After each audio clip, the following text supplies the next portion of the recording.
Good morning, Benjamin Hadfield. Teach Me to Dive, interviewing fantastic and world famous divers like Nancy Magee. Now, the other day, I was talking with Dan Orr, and I said, Dan, who would be the person you would be the most likely and most interested in seeing on an interview on our little channel? And he says, do you know Nancy? And I says, no, I don't know Nancy. And he says, you need to know Nancy Magee because she is absolutely flat out amazing. And for Dan to give that kind of praise definitely speaks volumes of the type and caliber of amazingness that Nancy Magee really is.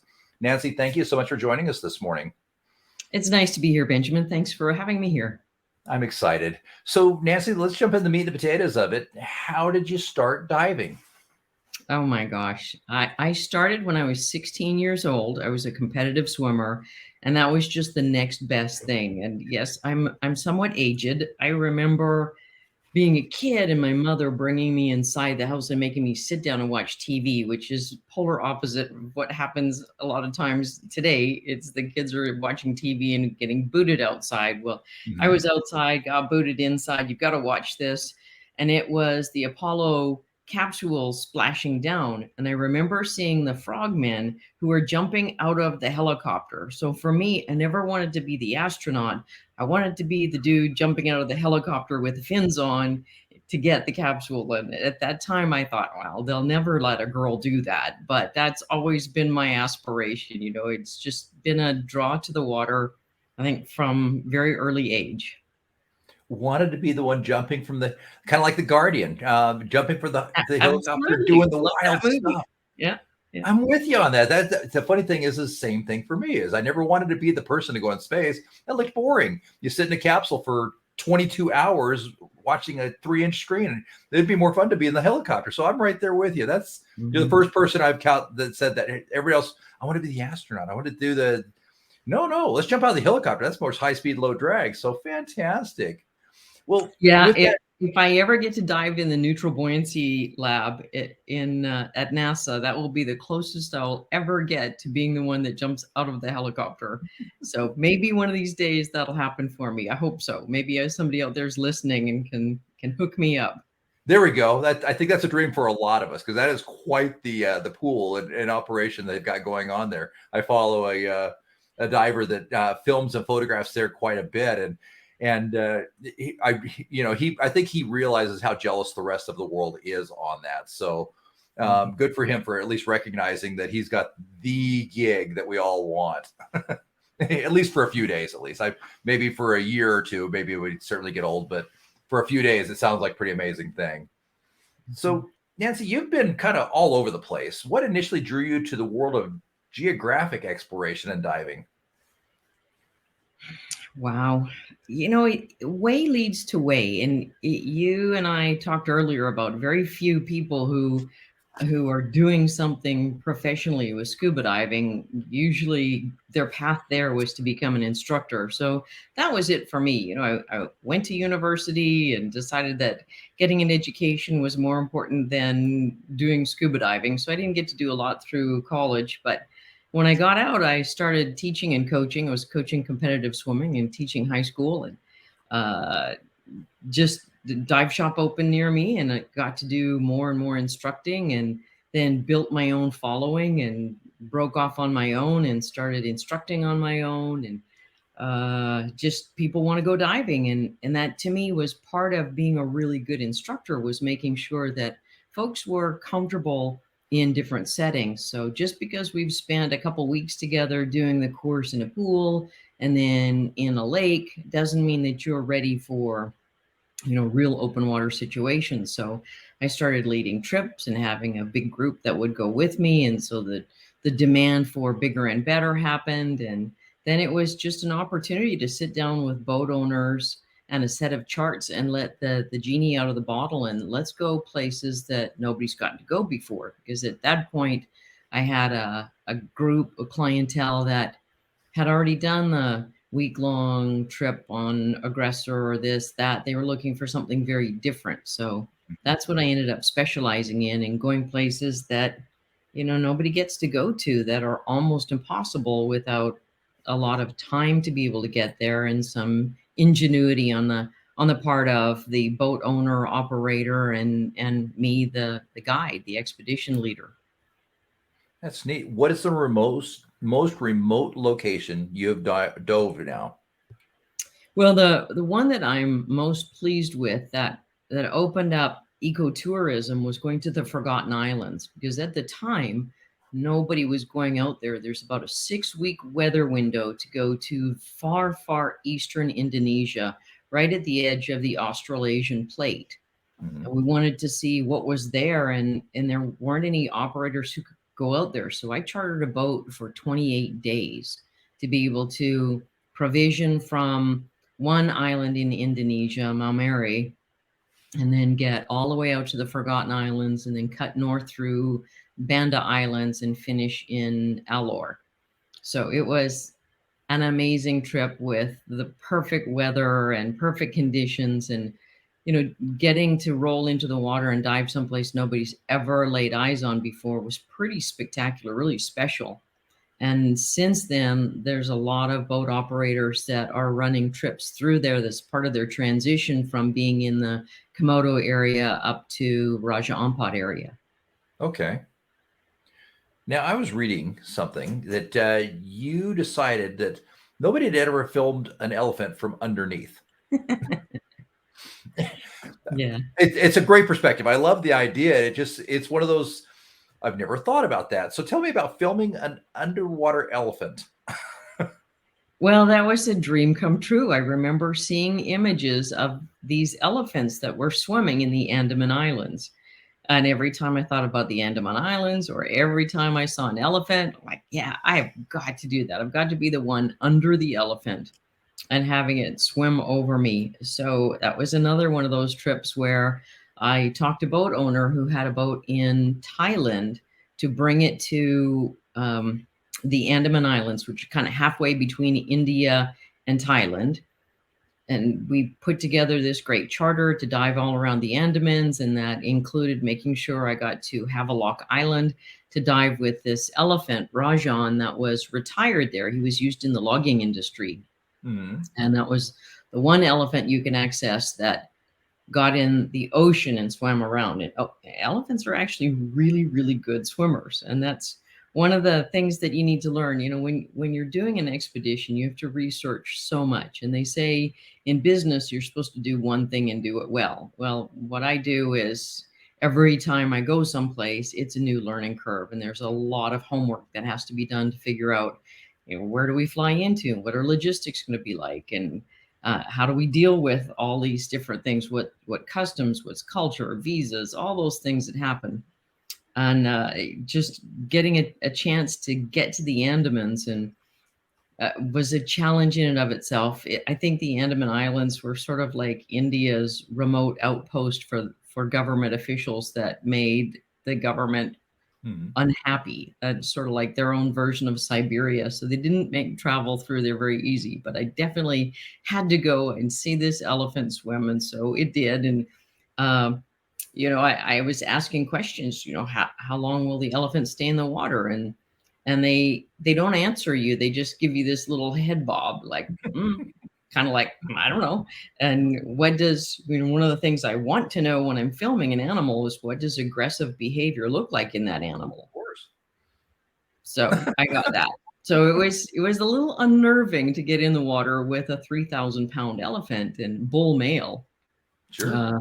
To see, okay, what's going to happen? What is he going to be aggressive? Whatever. And he swam around in the ocean and did his own thing and absolutely loved it. Had 2 girlfriends on the island that didn't swim, but he would jump in and we'd wade in from shore, and in would come the elephant. And he kicked up sand. I've never had so much sand in O-rings in my camera, but it was an amazing experience.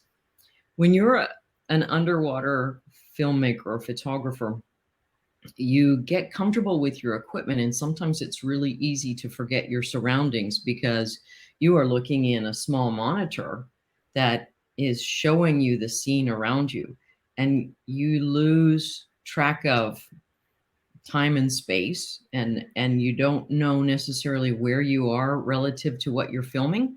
And that was certainly the case filming Rajan. Is I'm looking through the monitor of my camera and getting close, and suddenly I realize, okay, sort of like in your car, the object in your mirror appears smaller than it actually is. And it's the same thing. You pull the camera down and realize I am under the tusks of this elephant and about to get squashed. So, yeah, you had to have some awareness definitely around you. I spent some time trying to film the elephant swimming away from me because I thought the end credits in a video would be great to have the feet of the elephant just coming up at the audience like that. And so trying to stay close enough not to get kicked and not to kick my dome port. And yeah, just get the shot was a lot of fun. When I showed that film at Boston Sea Rovers for the first time, I was putting it together and had my end credits rolling and thought it was great. And all of a sudden I realized the audience was just kind of snickering and commenting and pointing. Well, it was a bull elephant. And so swimming away, it's fully intact. And so the tail is swinging and everything else is swinging. And it was quite the shot. So it had a little snicker to it. So when I show that one to kids, I have to tell them that, elephants don't wear trunks when they're swimming. Well, at least not the type of trunks that we'd exactly. Well, that's quite a story. So you're going out into this kind of Siberia area and making this massive travel. I guess the question becomes, I mean, the logistics on this have to be just an absolute nightmare at some points, all the way down to how do you get your tanks filled in somewhere like this, or how do you deal with tanks? Yeah, it is in some cases an absolute nightmare, and you have to be prepared, and you have to have a mindset that you're going to have to think through problems because problems will come up. So you've done that as a Marine. Okay, we got to solve the problem one step at a time and figure out what are we going to do. And so you try to anticipate what your needs are in advance and find people who can help you with that. But there's a fine balance too there, because culturally English isn't always English and people don't understand. And, we have a reputation, sadly, around the world that there are ugly Americans. So one of the things I'm always trying to do is make sure that I'm an ambassador for Westerners and make sure that people understand that I'm not coming in to take anything from them. I respect their culture, try to learn some words of their language, and figure out, well, okay, how are we going to work this out? And it's a lot of homework ahead of time. If you haven't done your homework, you are not going to be successful. That is for sure. Absolutely. Adapt, improvise, and overcome, but plan your dive and dive your plan. Certainly it goes a long way, I'm sure. So Absolutely. Can you share a challenging expedition and how you overcame some of the obstacles? Wow. A challenging expedition. Well, that's a lot of them. Most of them, sure. Yeah. What was the most challenging? What was the biggest for you? I'm going to throw out something a little different, and that's just diving Antarctica. Okay. Because that's a place that is absolutely unforgiving, and you are at least 2.5 days from any kind of help. So when you're diving in those kind of extreme conditions, preparation is critical. I started diving with my cold weather gear a year in advance, making sure that I had everything dialed in as much as I could, diving the same configuration. And my brother went with me on our first trip to Antarctica, and he and I took ice diving classes in Colorado in February so we could get in those rough conditions, get used to being in extreme cold water. The loss of dexterity when you're trying to manipulate your gear, you need to be ready for it. You have to have different gear. You have to have double regulator configuration and be able to manage that. And it's unlike anything else, as tropical divers, it's pretty easy to be able to handle things. You've got, you're not wearing any gloves. It's easy to be able to manipulate your equipment. You can help yourself. When you're diving in that kind of extreme cold with all those layers, you've got extra batteries for heated gloves if that's what you're using. You've got loss of dexterity just from all the cold weather gear you're wearing under your dry suit. You know, trying to get to your valve is almost impossible at times. So you have to rely on a buddy, and you can't get yourself into a situation where you can't help yourself. So you have to time things out too, because that dexterity is critical to be able to even get to the surface and get your equipment off and get yourself into a zodiac. So if you've waited too long and your hands are too cold and you don't have any fine motor control, you're not able to help yourself. So you've got to make some adult decisions when the animals are there, things are happening. And a great example is this last trip. I was there a few months ago, and there's a leopard seal in the water, but I had finished my dive, gotten out, was trying to take my dry gloves off because my hands were so painfully sore that I ended up ripping one of the gloves. So my cuff was entirely open. So here's this leopard seal feeding on the surface, and I have to make the decision. Do I get in the water and film knowing that my entire dry suit is compromised because the cuff is wide open and water's going to leak in? Or do I suck it up and miss the shot and just do what I can from the surface? So I chose the really hard decision not to get in the water. And you know, I'm sure other people are wondering, why is the photographer not in the water? Well, I had a giant hole in my dry suit. Do I do that and then compromise my own physical well-being? So I didn't. Absolutely. And I think that's a great point to bring up, is that you got to be willing in any situation, no matter what it is, to call the dive. Your personal safety of returning from the dive is far more important than anything else that's going to happen. So I applaud that. And it's something we teach as well. When's the last time you just called a dive? It just wasn't making it, you weren't feeling it. What did that look like for you? Well, that was another Antarctic dive just a few months ago, and we were dropped in by an iceberg that was a grounded iceberg, but visibility was really, really poor. And I could see that the iceberg was off to one side of me, but I couldn't see the iceberg. We needed to stay away from where it was grounded, because when it rolls, when an iceberg is grounded, it can pivot. It also is not necessarily perfectly round. There could be arms reaching out all over the place. So you don't want to get close to the bottom because it can pull you in and crush you. Or if there's some of these arms and it's bouncing on the surface, you can get crushed by something like that. Well, we couldn't see them. It was just a dangerous situation, saying, well, okay, I'm swimming around in murk. I don't know how close I am to the berg. There's nothing to see. You know, we could focus on some macro on the bottom here, but I don't know where the iceberg is, and this is unsafe. I might be 2 feet from it. I might be 40 feet from it. I can't tell. So just said, okay, not feeling it. Let's surface. That's awesome. And that's it. It's a tougher decision. I get it. That's for sure. You're out there to do a job. And, you know, certainly I teach ice diving quite a bit. And that's something we try and teach, is that, look, you're going to run out of thermal comfort way before you ever run out of air.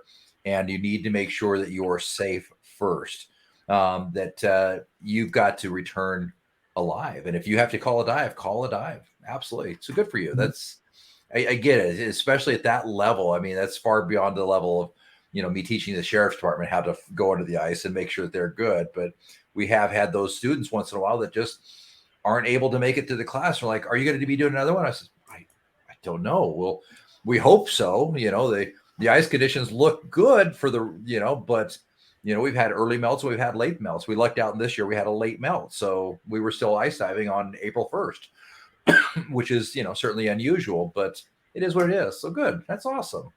Yeah, So, Mother Nature will throw some interesting things at you, and you just have to pay attention and live with it. And you know, I've been diving for 40 some odd years. I love it. I want to be diving for 50 some odd years. So to do that, I'm going to make some smart decisions. absolutely. And I agree, applaud that completely. And it's something I'm very proud to share with my students. If you guys aren't feeling it, the ocean will be there tomorrow. We're on one of, who was it? I think it was Natalie Leslin said, you know, we're not on planet Earth. We're on planet water. So it'll be there tomorrow, whether Absolutely. we like it or not. And Absolutely. you know, I was with Dan Orr, you mentioned Dan, on his first whale shark exciting experience, you know, and we were diving in Socorro, and he's been diving for I don't know how many years, 30 some odd years, and here comes his very first whale shark. So Mother Nature throws some really amazing things at you, and that's another piece of it. Is in order to see stuff, you have to be in the field, and time in the field is all about it. When you're watching Nat Geo, Discovery, any of that stuff, you've got to, those guys got the footage by being in the field. So it's a balance between staying safe, but having time in the field to see whatever's going to swim by. Absolutely. And I think most people don't realize the amount of time in the field it takes to be able to accomplish those amazing photos and videos like you've done. For example, the elephant. I can't imagine you showed up on a Monday morning at 8. He popped in the water at 8:30. You got your gear on real quick and popped in, and I've got all my shots by 10. It just doesn't work that way. Tell me about that. There's a time constraint, or not time constraint, but a time requirement, obligation, if you will. Absolutely. I think BBC figures that for every 1 minute of footage that they put on their programs, there's 100 hours in the field. So Wow. yeah, I mean, it's an incredible amount. I don't film at the BBC level, but there's an unbelievable amount of time that goes into trying to get that footage. And as a filmmaker, you have to be able to let go of footage no matter how hard you worked for it. If it's bad, it's still bad. But yeah, it takes a lot of time to film that and, you know, capture animal behavior. You have to be there where the animals are behaving to capture that and pay attention. And one of the things I laugh about is when you're on a liveaboard boat and they pull up to a dive site, or whatever boat you're on, they pull up to a dive site and people bail off in the water and then swim to the next dive site. Well, they put us in the water at that dive site for a reason. Stay there. So, you know, you don't have to swim all over the place. Just hold still and watch. Be a great observer, and you'll see some remarkable things. I agree 100%. And that's yet another fantastic lesson. I work hard to teach my open water students at the beginning is focus on this square foot of ocean and see what it has to offer you first before you move to the next. You don't need to see the whole lake, ocean, river all in one dive. Let's focus on this, because I promise you, if you do that, you'll see more. And they just never believe me. They always want to see the whole lake or whole ocean. And in the 30, 40-minute dive, I'm like, slow down, guys. I don't have that kind of, I'm not Michael Phelps here. I'm going to focus on this. So that's a great point. I love that. Absolutely. Yeah, I did a dive in the Philippines. We were going to do just a quick night dive, one of those, let's go for 20 minutes, see what's out there, and found this mooring block that was in 7 feet of water and spent 2.5 hours on it. There was so much stuff, and it couldn't have been more than a meter long and maybe half a meter wide, but there was just the most remarkable macro critters, you know, a little frogfish and just a little bit of everything, decorator crabs, all of that. Just hold still and watch. That is amazing. And it's funny. So my wife and I are both, I'm a technical diving instructor, and my wife has taken every class that known to man with me as well. And she should be a technical instructor. She just never got the cert. But I think our favorite dives, the ones, you know, not the, 175, 200 footers that we talk about the most. It was the 3 hours we spent at 35 feet in Hawaii. Cruising around, looking at the pukas and looking at the little things for 3 hours. And we still, we've got these big dives, certainly we do the technical dives, but 3 hours at 35 feet. And yes, we were in twin sets, but it's the one we still, that happened 4 months ago and we're still talking about it. So I think it's something that a lot of people, and I love that you bring that up, that people forget. It's the little things that how big is our most nudibranches? What are they? 3/4 of an inch for the average nudibranch. So that's amazing. So you've seen a lot over the last, you've had this, storied career of amazingness, and gone through from, I have a hard time believing that you saw the Apollo landing, but we'll go with that for a minute. How have you seen technology advance in diving, and how have you incorporated this new technology into your expeditions and experience? Well, dive computers, number one, have been such a blessing. I started diving with tables that were designed and tested on a bunch of very fit young Navy guys, and it wasn't a one size fits all model. So certainly, dive computers have allowed us to dive longer, safer, as long as you're using that tool properly. That's been an incredible tool. But the other thing is, I think that, when I started diving, it was in 1979 was when I got certified, and the equipment was not built for women. The instructors were still, many of them ex-military, that wanted to put you through the paces. I remember doing in my class a limited visibility dive where they lined our masks with foil and made us swim around and deal with whatever happened. So there was a lot of grabbing and groping, and yeah, it was very different times then. They put me in, of course, I was this shy 16-year-old, and they put me in this women's wetsuit, and that was before there was neoprene with some nice lycra in it. So it was very Madonna like, cups sticking out, and if I bumped into somebody, I could hurt them. It was terrible. They just didn't have really good, comfortable equipment. So equipment has certainly evolved to be much more user friendly, much more durable, and certainly with insulation. We've got so many choices now on ways to insulate. I now even have a little battery operated heated vest that I'll be taking with me to Cocos Island because it's a little chillier there, and I can heat my wetsuit with this wonderful vest that's got heater elements in it. So it's comfortable all the way around. That is for sure. Just the heating elements are I'm starting to see more and more of those, and oh my heck. But I would say 90% of my dives are all dry suit anyway. So diving the Pacific Northwest and diving the cold areas. And so, yes, I love the heated stuff. And then cameras. How about you've kind of seen the gambit from film to where we're at now with amazing, 40 megapixel cameras that you can take with you. How has that changed for you? It's been an evolution, certainly, in what's smaller, bigger. There's some nice systems that are really simple and small that you can stick in a BC pocket, and you're getting 4K footage off these tiny things. I just moved to a monster of a camera system. My old one that I filmed the elephant with, I called Sputnik because it looked like a small Russian satellite. Now I don't know what my new one's going to be called yet. I've had it in the water for just a couple trips so far. It's a monster, but I can film 8K and with some optics that are just unbelievable. It's the time afterwards that adds up, because I said that for every 100 hours in the field, you get a minute of footage. When it comes to editing, for every minute of footage that you're showing in a film, there's usually 3 to 5 hours of editing time that went into that. So it's a beast all the way around. But yeah, cameras have evolved.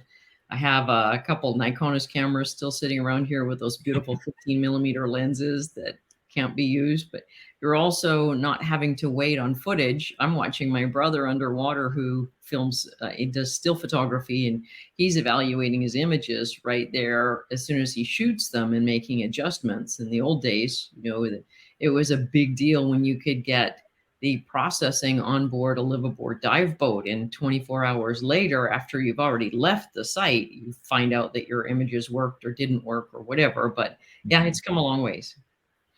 That is definitely, I think it's also increased the quality of the photos as well, because no longer are you limited on your Nikonus 5 to 36 images. Or if you hand loaded it up to 45 or maybe 50 images if you did a man load. But now all of a sudden you can take 4,000 images before you have surfaced, literally, if you really wanted to. And now you have a wider selection of getting that exact moment that you're looking for, instead of that half a second can make a difference. So amazing. Mm-hmm. So Nancy, I've got some pictures of you. I'm going to share with you. You see, let's see. There we go. Hopefully you can see that. I can, yeah. But tell me about the full deep dive suit. How deep did you go? Where was this at? What was it like? Oh my gosh, it was such an amazing experience. And I have to thank Jim Clark and J.F. White for letting me be the first female exosuit pilot. I don't know why they chose me to be the first one. And frankly, if I'd have been the 800th, I don't care. They let me pilot this suit, which is a really remarkable technology that was created by Phil Newton. He recently passed. We lost a great one there. But the idea behind this suit is that it's a one atmosphere suit where instead of just being able to go into areas to observe in situ or just like this was developed by a manufacturing company that could go into water intake systems, sewage systems, whatever, and to observe what's happening. They were using this a lot in Boston Harbor and New York Harbor, but they wanted to do something that would affect change. So this had manipulator hands to it as well. So one of my first tasks was I had to deploy the knife blade that was on one of the manipulator arms and then put it back again. And it was more challenging than you think it is, because remember that things appear to be 25% closer and larger. And so you've got that. But this also is really unique technology that allows for the sweeping movement of an arm. So instead of just, if I'm drinking, instead of doing it this way, you have to do a real sweeping motion in order for those rotating cuffs to work. So anyway, I was invited to be the first female exosuit pilot. And after a Boston Sea Rovers wild and crazy weekend, Monday morning, they had me at the facility to try this suit on. And they put you climb up a ladder and jump into the pants. And then they give you a bicycle seat because you're basically suspended by your crotch. You want your feet to be above the base of the foot because it's got manipulator pedals. So how you control the thruster is done by your right and left foot to go vertical or horizontal or to be able to pivot. Mm-hmm. So you need to be above that so that you can simply take your toes and use them to run the pedals. So you're suspended by your crotch, and then they lower the suit down on top of you and then bolt you in. So I know there's a little bit of controversy about being bolted into a submersible these days. Mm-hmm. And yeah, that's the only way you can. There's no escape hatch for this one, but it is always on a tether with electrical and comms to the surface. So, you know, in the warehouse, I'm in this suit and they close it down around me and the faceplate is not in place. And so I'm thinking, okay, you know, I'm able to talk to the guys about how it fits me and how to maneuver all this stuff around. And then they strap the faceplate on and okay, wow, I wonder what this would feel like to have water, you know, past the window of this. And I thought, well, that's never going to happen. So I'll never know about that. But this is really cool to get to try on the suit. And then I get a call later saying, okay, can you come to Woods Hole and train for a week in this? So I got to go to Woods Hole and spend a week diving in that suit. We were just in a little area off of Woods Hole in the Atlantic Ocean. So diving to 30, 40 feet, just testing the suit and learning the systems. And, you know, it's basically a giant rebreather. So you've got to be able to report to the surface what your cabin pressure is, what your oxygen levels are. Very technical. And then we ran all of the other jobs as well. So everything from winch operator to communications. So you knew everybody's role on this. That is absolutely amazing. It has a working depth of 1,000 feet. Oh my goodness. Now what's the deepest you had the opportunity to go into this? 30, 40 feet. That's still amazing. It was sadly, JF White was purchased by a European company and they got rid of the diving division and all of that happened right after that. So there were a couple missions that I was scheduled to go on. And unfortunately, because of that didn't happen. Gotcha. That is still what a neat, unique experience. And I'm with you. If I was the 5,000th person to do it, I would be, okay, where do I get in line? Is there a way to get ahead in line? But I'll, as long as I'm in line. Exactly. Yeah. I'm right there with you. That is so cool. Now, last question before we end this half of it. Nancy, you've been a public educator, a photographer, an adventurous diver, as well as a full scuba instructor. If you had to go back in time and start teaching open water with the knowledge you have now, What's something you would add to your lessons from the beginning for beginning and advanced students? Wow, I would make the open water experience longer because, by the time you get to dive 4, you're feeling comfortable in an open water environment for most folks. They're getting used to the equipment, they're getting used to, being a good buddy and taking care of each other and being able to communicate well with your buddy and with your instructor. But you're just getting started with truly managing buoyancy control. And for any diver to see anything and to film, to whatever you're going to do to be a successful diver and truly enjoy the experience, you've got to have stellar buoyancy control. And on the 4th dive, when you're getting that C card, you are just barely getting warmed up. So I would love to add more open water dives to the program or to what I was doing with training, because that's the point where it starts getting really fun. That And is I for sure. Yeah, I still remember my first breath underwater and kneeling on the bottom of that pool and sucking in for the first time, going, "Oh my gosh, I can breathe down here. This is amazing." And I know that so many people feel that and they want more of it. So yeah, I'd say more open water dives and I would redo my program. That's amazing. Nancy, thank you so much for being part. We're going to come back for a part 2 shortly. But there you go. Nancy Magee, an amazing underwater explorer, been all over the world and even photographed underneath an elephant, which I think is fairly unique. Can't honestly believe I can name another photographer, period, that has ever dove under an elephant. So that's a whole unique experience. We'll be back for part 2. Nancy, thank you for being here for us today. Thanks, man. Nice to be here.